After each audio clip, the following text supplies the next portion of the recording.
Sinabi ni Surigao del Norte 2nd District Representative Robert Ace Barbers na walang masama na pagdudahan ang pagdami ng Chinese student sa Cagayan kung nakataya ang pambansang seguridad ng Pilipinas.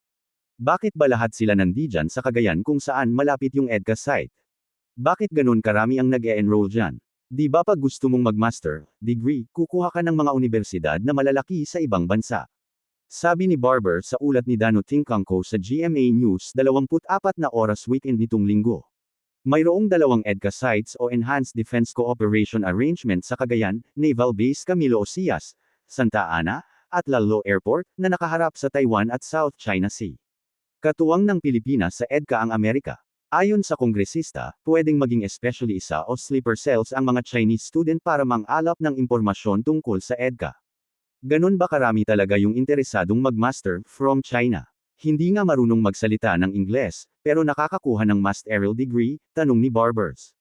Inaalam din ng kongresista ang katotohanan sa nakalap niyang impormasyon na marami ring Chinese student sa mga universidad na malapit sa Subic. May mga Chinese din umano na nakabili ng mga lupa, at nakakuha ng mga Philippine document gaya ng National IDs, pasaporte at lisensya para makakuha ng armas. Ayon kay Barbers, kamakailan lang ay may mga armas na nakuha sa Chinese nationals sa isang residential subdivision sa Taguig City. Ito ba ay karugtong ng pagdami din ng mga estudyante sa Cagayan? Ito ba ay karugtong din ng mga lupa na binili ng China na malapit sa ating airport, malapit sa ating seaport? Tanong ng mambabatas. Maaring yung iba dyan ay talagang spy or sleeper cells or ika nga yung naggagather lang ng info, dagdag niya. Sinusubukan pa ng GMA Integrated News na makuha ang komento ni Cagayan Governor Manuel Mamba kaugnay rito. Pero dati na niyang sinabi na hindi banta sa seguridad ng bansa ang mga estudyanteng Chino. I was also asked for several interviews already about the security presence of the foreigners here.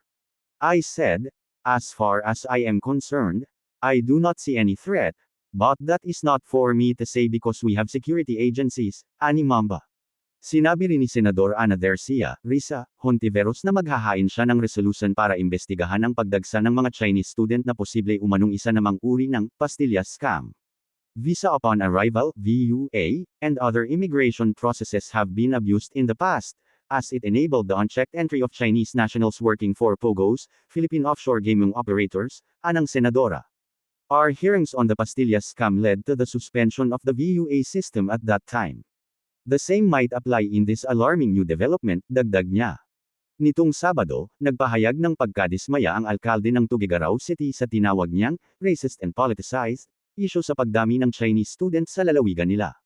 Ang Chinese Embassy sa Pilipinas, nauna nang tinawag na malisyoso ang akusasyon tungkol sa pagdami ng kanilang mga kababayan na nag-aaral sa Cagayan. Bago ang lahat, huwag ninyong kalimutan mag-subscribe, mag-like at mag-share sa aking YouTube channel. Maraming salamat po.